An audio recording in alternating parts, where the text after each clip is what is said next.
So they acclaimed me as a Microsoft Excel Insider, which means that I get access to new functions and features before the public does. I was chosen as a Microsoft ambassador.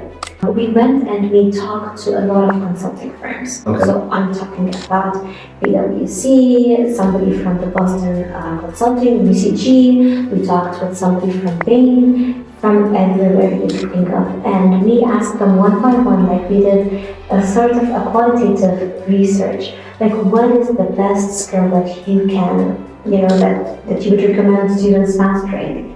And surprisingly, it was not data analysis, it was not soft skills. The second most important skill, and this is going to shock you, is guess what? Alright, what's up chat? Welcome to this new episode. Today our guest is Nora Junaid. She's a Microsoft Ambassador, Excel Insider, as well as an instructor for Operation Information Management. And the best part besides all of that, she's a social media influencer. So it's very unconventional for professors to use social media to connect with the Gen Z students and the Gen Z audience. However, Nora clearly excelled in this field. So this would be an interesting watch for all of you, and especially if you're interested in this perfect intersection between, business, technology, and computer science. And this field, MIS and OIM, whatever you want to label it as, is very much in demand. So I don't want to spoil too much. Let's dive right into the episode. However, I would really appreciate if you guys could drop a like, if you guys could subscribe to our channel. It would help us secure more and better guests, and in turn we can give you guys even more value from our content. Let's dive right into the episode. Hope you guys enjoy this.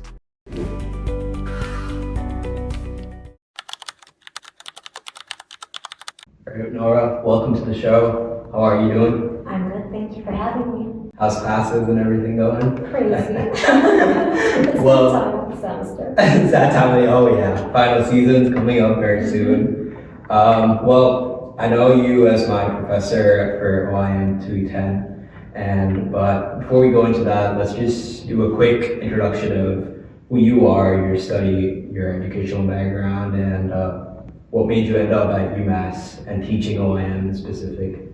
So thanks again for having me, and I don't mean to be cheesy or anything, but it was a pleasure having you in class. And when you sent that email, I was like, it's a pleasure. So anyways, I graduated from Bentley University with a PhD in business, and under the umbrella of the general business, I specialized in information systems, in particular user adoption to new technology. Okay. And before I graduated, I saw this wonderful opportunity at UMass for a lecture in information systems.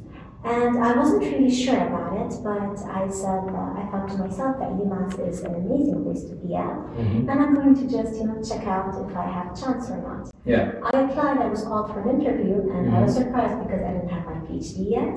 And then I met the wonderful faculty, I met the wonderful chair, and in a heartbeat, I said, this is destiny, I really want this. So the very first semester was a little bit tricky because, the UMass crowd is different than the Bentley crowd. But there's something about UMass that really, sucks you in, that attracts you, that magnets you in. And I loved the position for teaching. So my plan was that I would start out as a lecturer, and then after completing, 2 years and finalizing, wrapping up my dissertation, I would then be an assistant professor, and then I would get into research. I love teaching. I enjoyed it so much that I decided to give up on the research part and just be, full-time teaching and, be innovative in the class and give students the best experience ever. There's something that you get with teaching that I don't feel you get as much as with research. So you look at students and there's this aha moment that you see on their faces, which I think is the best feeling in the world. It makes my day. With research, when people read what you've written, you don't get to see their aha looks. Yeah. You miss that. Unless you're recording them, which is never the case, but... What made you end up with OIM though? What was the specific, I would say, what pulled you into OIM? Was there a specific reason? Yes, my dad was the person who suggested it. But, oh, really? But I didn't know what it was. Just like so many, everyone coming in. Yes, exactly. And so I took a course and I was very interested in how organizations work, how they integrate technology into their business processes, and I knew this was the future. So I always tell my students, you need to skate to where the puck is going. This is a famous quote said by Wayne Gretzky, arguably one of the best hockey players of all times.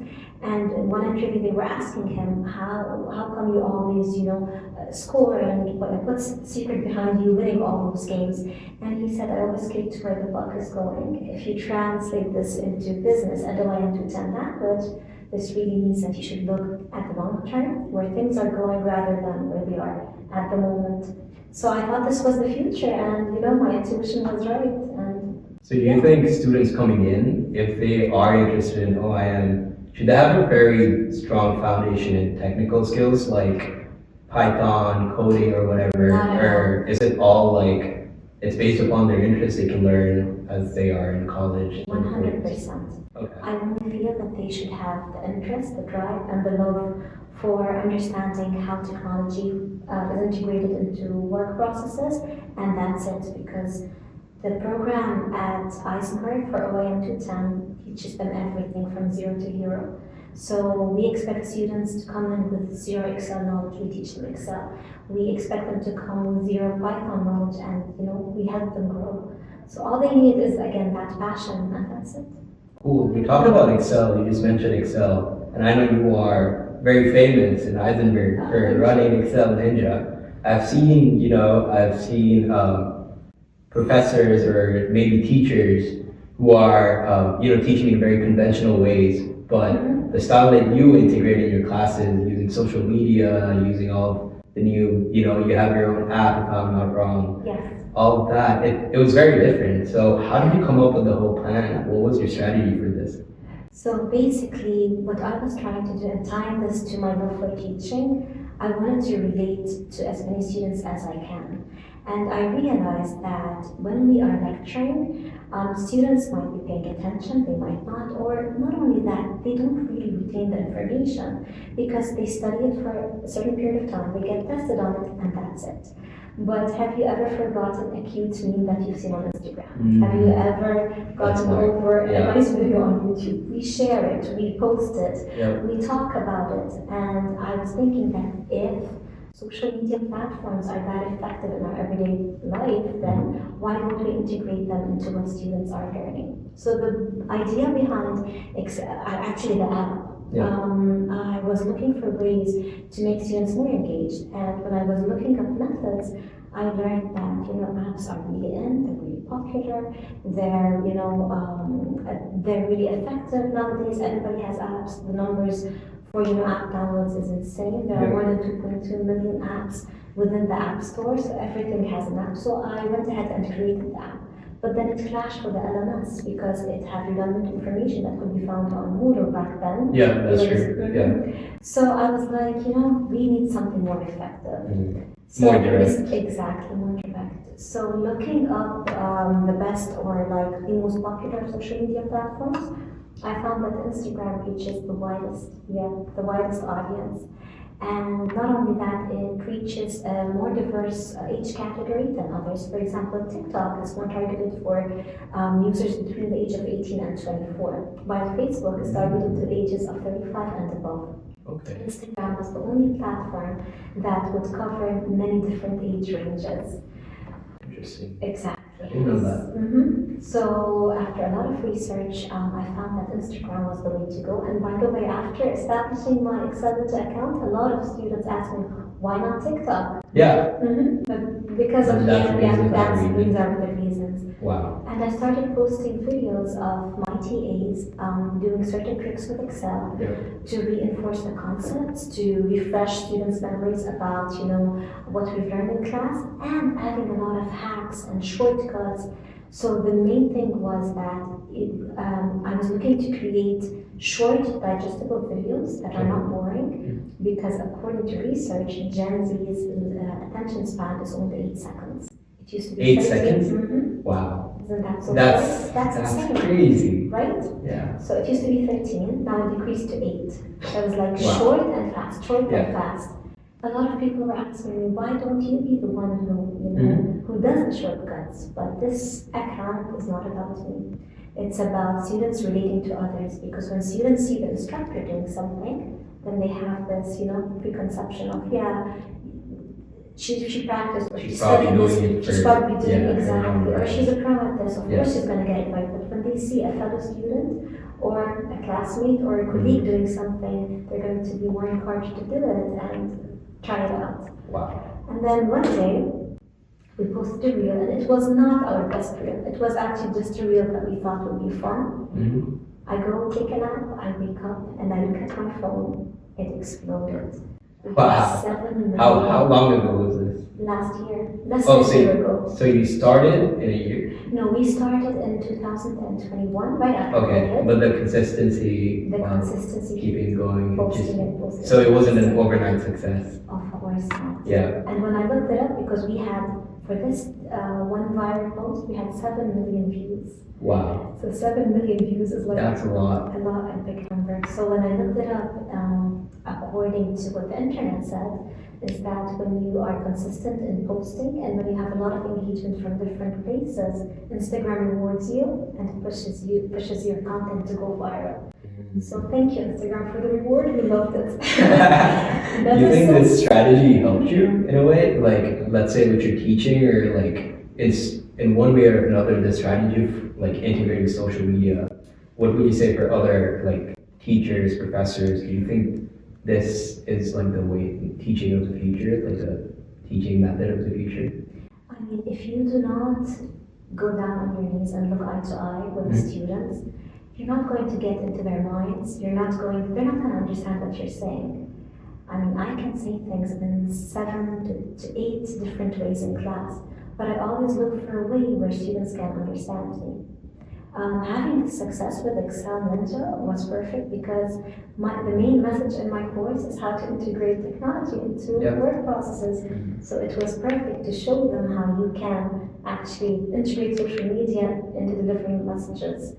I also think that if you cannot connect with your students, like if you build the wall, it's not only going to discourage you as an instructor, because your students, you don't see that from our perspective, but it's so discouraging when you're looking at a class and they're on their laptops or their phones, or they're not interested. And there's nothing more encouraging than when you receive an email a semester after class saying, "Thank you, that was my favorite class." So rewarding. That's interesting. And then let's talk about what you think, or how you think specific, let's say, professors for different, let's say, majors and different disciplines. How do you think, if they want to implement something as similar to yours, what would be the strategy? How should they prepare for this whole thing? How should they like plan it out and strategize if they want to leverage social media and like the whole Gen Z aspect of things? Yes. So when you look at the account, you might think it's just, a bunch of TAs doing some moves with content, but every single post takes us literally 4 days. So there's 1 day looking for the content, because again, it has to be very easy to understand, very short. I can teach them to write VBA for all that, but no one's gonna watch a 7-minute video or an 8-minute video. So it's a lot of time. Sometimes it's not even a day, sometimes it's a week of looking for the right content, and then curating that content so that it fits into that post. And then afterwards, it's finding the right person and matching a song or a trend that works with the content. It's a lot of work. It's literally a second job. There's actually a job called content creator and social media editor. And I used to think about those positions as, they're fun, but after Excel Ninja, I look differently at those jobs, and I know exactly how much time, dedication, how much on top of things you need to be. And I mean, I relate with the students, but at the same time, there's like a 20-year age gap. So what appeals to me on Instagram might not appeal to them. So sometimes I look at quotes and I'm like, this is silly. And then one of my TAs says, no, it's not, it's so funny and it's trending. So I recruited a TA just to catch the trends and, keep me Oh, really? You informed. have someone Yes. specific for that task? not only for that task, but part of her job Like is research is and like yes, finding I out was like, little just trends. send me trending stuff, Yeah. send me trends. How long do you spend like per day just scrolling through reels trying to find what? I lost track, honestly. Oh really? Yes. A Wow. lot. Every time I have, On top of like grading assignments and doing teaching materials. it's Wow. hectic. Like I'm waiting for the elevator, I'm scrolling. I'm sitting down at night, I'm scrolling. I've got something on Netflix, and at the same time I'm scrolling. You're scrolling. Yes, and I can't wait for my daughter to grow up because I'm like, I'm gonna use, because she's really into trends, Oh but really? she's still very young. Yeah. So the trends that appeal to her do not appeal to college Yeah. students. So I'm like, I can't wait for you to grow up and tell me what's trending. Mm. Yep. How was teaching at UMass over the years? You've been here for 8 years. Yes. Maybe what have you noticed like difference in, let's say, pre-COVID, post-COVID, the student behaviors? Do you think it has changed? That's especially with like classes, attending classes, attention span, and all of that things. Honestly, it has changed a lot. A lot. So now when you said 8 years, it hits me actually. Oh my gosh, yes, I've been here for 8 years. So the nicest thing about the OIM department is that you've got a lot of flexibility to be creative, to be innovative, to change text, to adjust as the environment and as the work requirements are changing. So I've done a lot of changes, and if I show you a recording from a class that I taught in 2016, you wouldn't even recognize me or the slides or anything. But I would say that students at UMass are amazing, and they are very impressive. They're very hard workers. This is something that has not changed. What I believe has changed is the expectations. So it's more of a swipe and click generation. So yes, so instead of asking them to write a research paper for OIM into 10, it's better if we give them an Excel project. So they're more hands-on. Okay. This is what I feel has changed, especially after COVID. You feel like attention spans have lessened, and students are looking for more, more videos, more visuals, easier ways to understanding the material. Okay, let's talk about Excel. I know you work a lot with Excel. You have your like Excel Ninja and all of that. Yes. What do you think about Excel in general, and like how do you think it really helps someone when they're trying to start to build a career in corporate? I think, so I'm going to sound very subjective and very biased towards this, obviously, but I really think Excel is one of the, if not the most important skill that a student graduating from college can have. I mean, it's not only for corporate life, like I use Excel to organize my wedding list, invitees, to organize tables. I use it for literally everything, calorie counting, exercising, baby wish list, everything.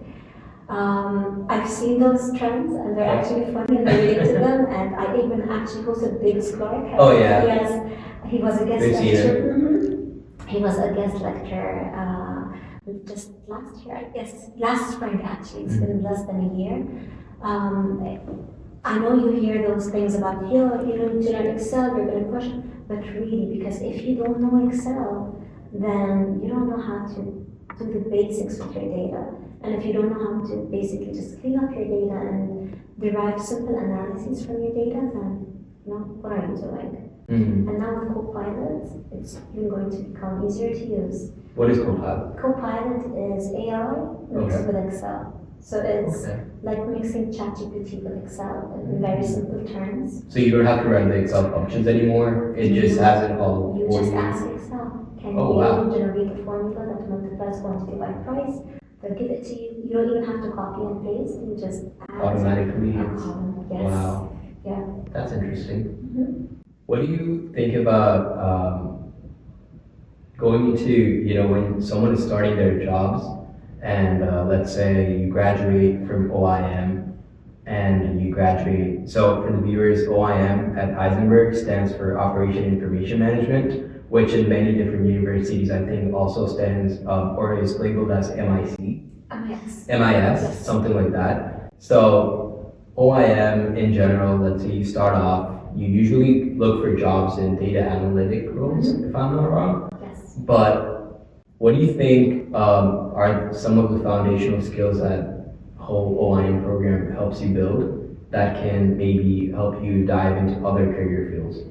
Do you think, except data analyst, are there any roles that might be attractive to them? Definitely. So when we are talking about OIM, it is one of the most versatile majors. And I'm not saying that because I'm part of the OIM department, but if you think about it, for any major that you're in, if you're in marketing, if you're in HR, if you're in sports management, if you're in finance, you need to know how businesses operate when it comes to integrating technology into their business processes. So if you graduate with a degree in marketing, you can figure out how to build a marketing strategy, how to do some of those things.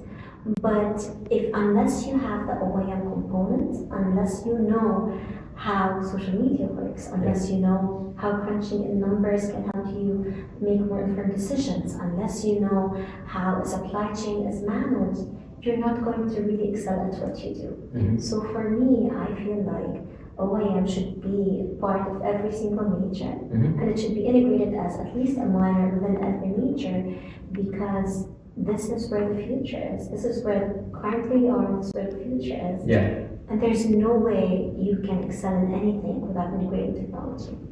So besides being a data analyst, you can literally do anything you want.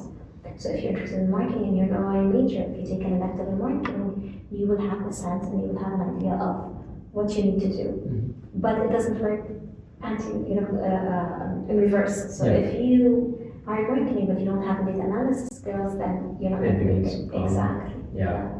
You are, I think, chosen as a Microsoft Excel ambassador. Yes. How was that experience when you got it? So when we went viral and when we exploded, one of the Microsoft team members contacted me. For Microsoft? Wow. I thought it was spam, but and then I had to look up the email and make sure that it was, actually happened. Yeah. Exactly. So they acclaimed me as a Microsoft Insider, Excel Insider, which means that I get access to new functions and features before the public does. Wow. And I get to test them, play around with them, and give my feedback before anybody else has this information or knowledge. And because my content is reaching a lot of a diverse audience and a lot of people, and it has a wide reach, I was chosen as a Microsoft ambassador. Because I'm promoting How did that feel? Excel. Amazing. Yeah. Did you just wake up one day, get that email, you're like, oh my god. Oh my god. I didn't even get it as an email. I got an email that they would like to meet with me. And then during the meeting, this was announced. So it was like an online meeting? Or yes, in it was person? a Zoom meeting. And then they just give you that information and that's It's an interesting. honor, yes. Let's talk about. Yeah. Oh no, you can finish. Oh, next step is there's a very prestigious role. It's called the MVP, the Microsoft Very Important Person. So this is what I'm aiming for. That's like the next step. Working, yes. Yep. That's interesting. All right, so Gen Z is known for being very tech savvy, and we have that impression of doing social media and all of that. Do you see any misconceptions that they might have about Excel and its capabilities and the depth of Excel? Of course. So let us go back to the first portion of your question. Yeah. You said Gen Z are supposed to be very tech savvy. I would say they are not tech savvy. They are specific tech savvy, which means that they favor platforms over others. So we see them very skilled with social media.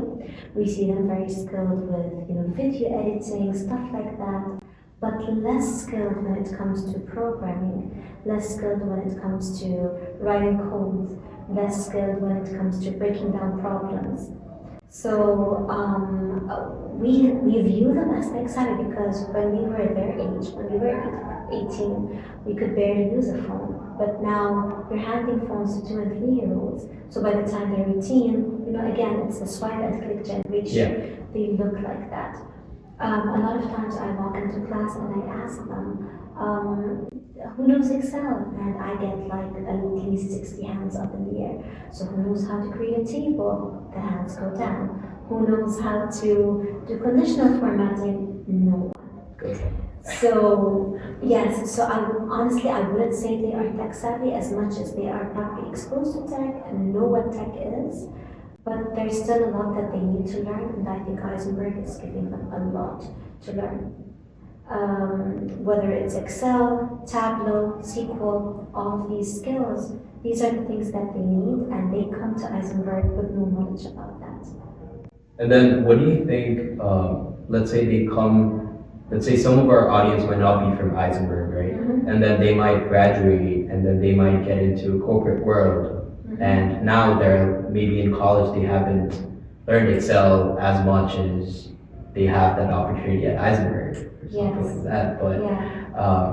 let's say they go into the corporate world, they want to learn Excel now, they want to learn some specific, functions in Excel and all of Mhm. that. Where should they start?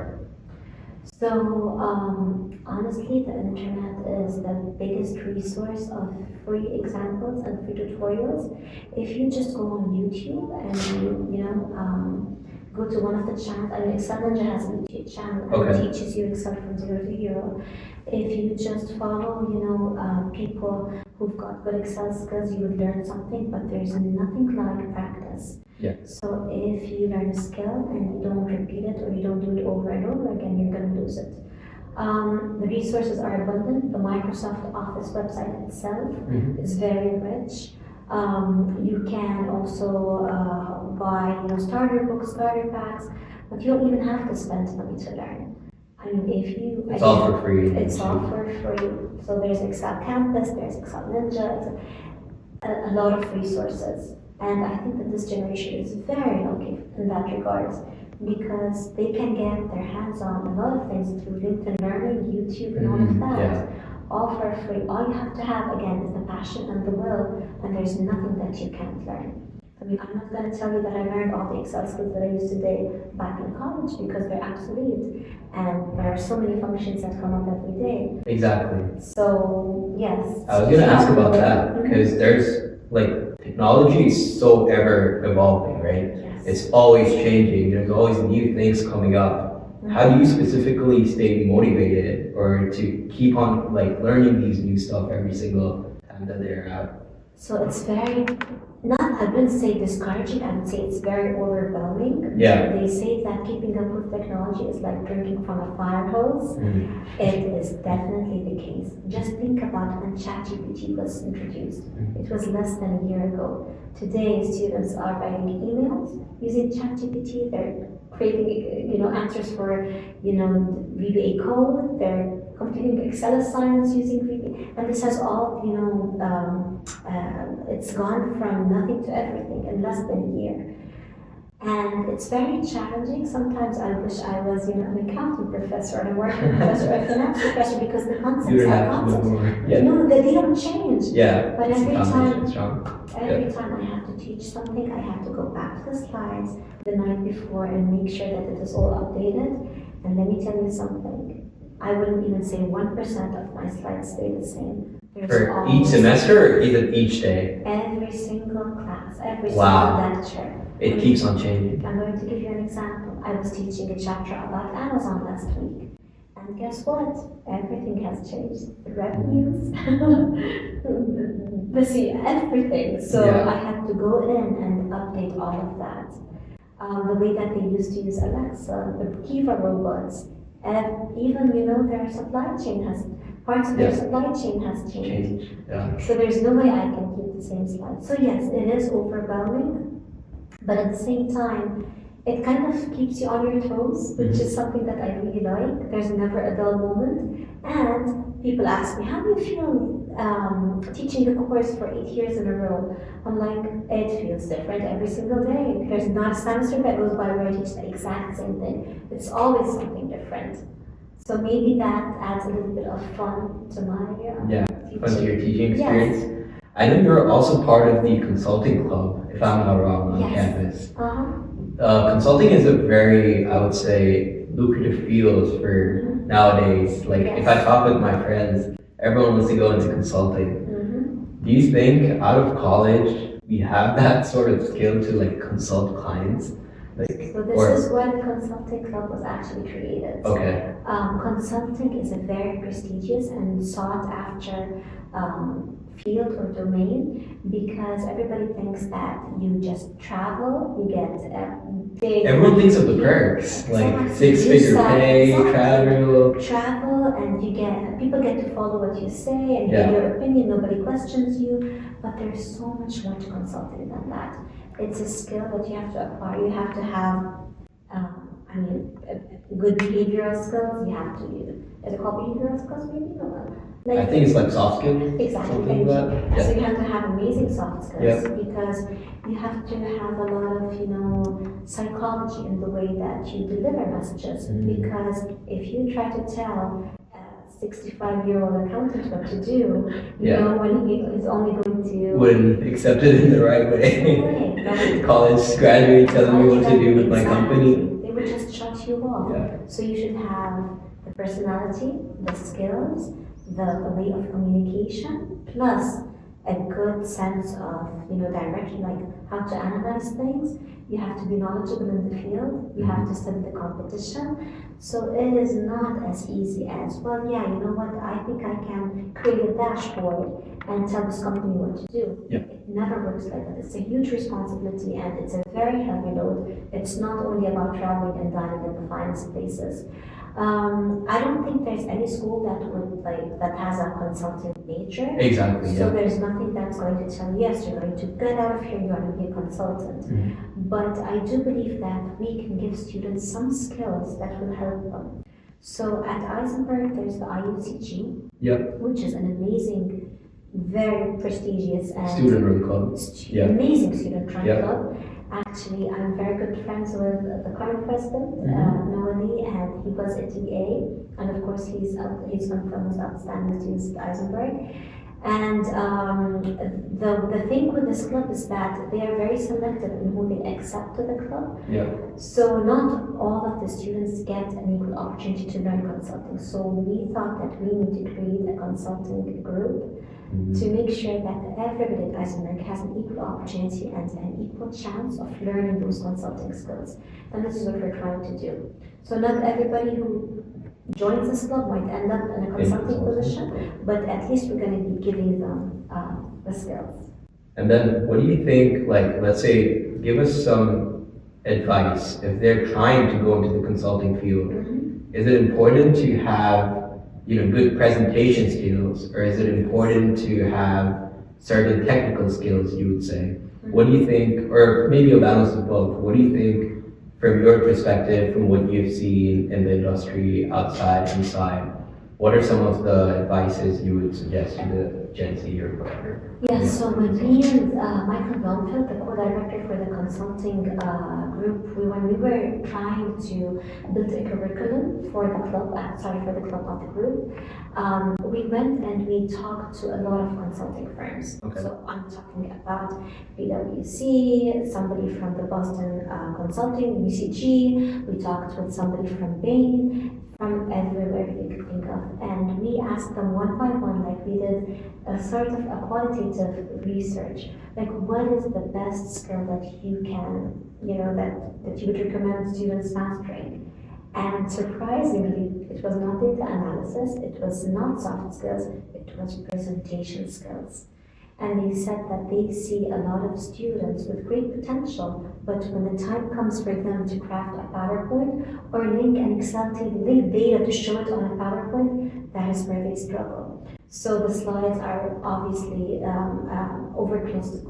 cluttered with so much information, paragraphs, stuff like that. So they think that all of them have the same, say, like presentation skills. So it's crafting the presentation, or is it like giving the presentation? Both, actually. Both? Because Okay. in order for you to deliver the message that is, or the information that's on the slides, you need to have good presentation skills. So they're like knowing the art of presenting and having the right slides with the right information, something that is reflective, and that's what's important. And actually somebody at Bain gave us an example of this one time where they had this very important client, and all of the tables in Excel were updated but they were not reflected in the slides. So when the time came to present, they were presenting, irrelevant information, and they had to go in and copy and paste.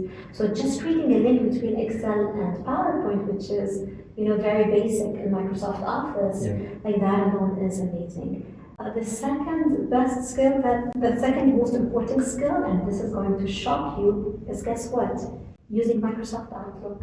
They are shocked. I know, right? Really? I was shocked too. Yes. Wow. They were shocked by how many people do not know how to manage their appointments and emails, because that is obviously the calendar huge. invites and Exactly. all that. Calendar invites, creating, not replying to all, replying to some people Oh my specific, God, yeah. postponing sending an email. Like if you're on the plane and you need to send this report by 10 p.m., there's a way you can schedule it, right? So they have no clue how to do this. So they're like PowerPoint number 1, Outlook number 2, and then everything comes after.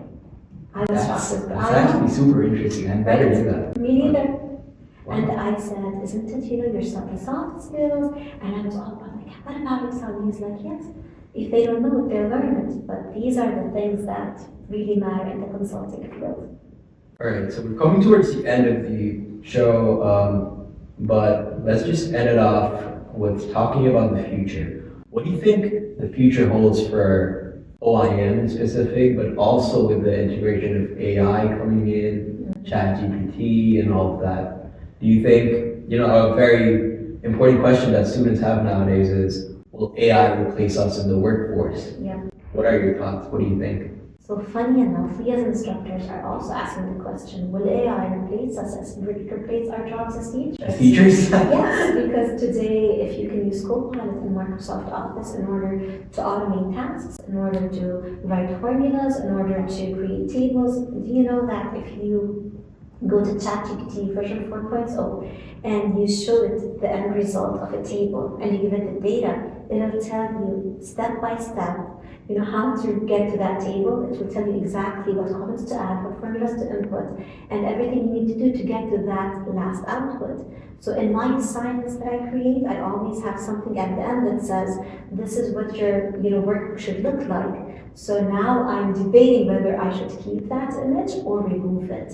So AI is definitely going to be, a game changer, but at the same time, if we are telling our students not to use it, and if we tell our students not to use ChatGPT and AI, it's a huge disservice to them, because we are telling them we're going to send you out and you're not going to be prepared because everybody else is going to be using it. So instead of telling students do not use AI, what I'm doing in my courses, I'm saying, you know what? Using AI is really important and I encourage you all to do it. However, if you ask AI for a recipe for chocolate cake and AI says that you need 2 cups of salt, and you're gonna pause and you're gonna say, wait a second, there's no way a chocolate cake contains 2 cups of salt. Something is off, and this is exactly what I want you to do. So I show them an example of Excel, and I show them a formula that AI has created, and I say, okay, can you tell me what's wrong? Of course, everybody in class can guess what's wrong because we've covered the concept earlier. And then I say, this is why we're teaching you the basics before you jump to AI. So if you're a lawyer, if you're a doctor, and you see what AI has written, you can assess. But if you're not a lawyer and you're looking for, legal advice, you're going to believe whatever AI says. Same with a doctor. If you've got a headache, but you're not a doctor, and you post on AI, it's going to give you everything from, God forbid, cancer to, dehydration, right? If you're a doctor, you would start ruling things out. So this is what I'm stressing on in my classes. Yes, AI is taking over, but unless you know what ingredients the chocolate cake has in a logical way, you are not going to be able to work with AI. Plus, right now there is a very job that's going to gain more popularity in the future, which is a prompt engineer. Which is how you prompt AI to give you the solution. Because if you go now to AI, ask it a question, it's going to give you one. It gets very confused. Exactly. Yeah, it doesn't know what exactly you want. Exactly. So you need to know how AI works. So you need to so that you can prompt it. It's like knowing VBA, so you know how to write the code, right? It's the exact same thing. I don't think I answered your questions. I'm getting there. So you asked me what's the future of OIM with regards to AI. Definitely everything's going to be AI integrated. I mean, you know, the newest Samsung Galaxy 6 has AI inside it, and it shows you everything. The new iPhone is, you know, integrates with AI. It's not something to run away from or stop students from learning. On the contrary, it should be encouraged. And whether it is going to take the place of jobs, again, I don't think so, because we're not at that level where AI can do everything. And if you don't understand the basics or like the foundations of something, like let's talk about a very simple basic sum formula, right? If you don't know that you need to put two things together to get the sum, then, you know, what are you really doing? That's true.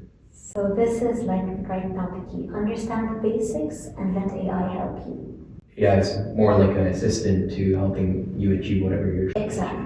But to your point, is it going to take the role of maybe very basic jobs? I believe so, honestly, because the things that it can do is definitely making us, you know, faster. So, but again, you know, more opportunities. It might create more opportunities, Exactly. more roles. Definitely, more roles, more opportunities. We've got prompt engineers. We've got, you know, all of those new roles that never existed. And with the advancement of AI, your boss is going to be expecting you to do more advanced stuff. So you can also take some help from them. exactly, right? Yes. Cool. I think that's a good note to end our podcast on. Thank you for being here. Thank you for having me. I really enjoyed our conversation. Let's shout out Excel Ninja. Yay! And then follow Nora on all her socials. Excel.ninja. Yep. Thank you for being here. Thank you. Cool. Like I said. Thank you. How do you think that went?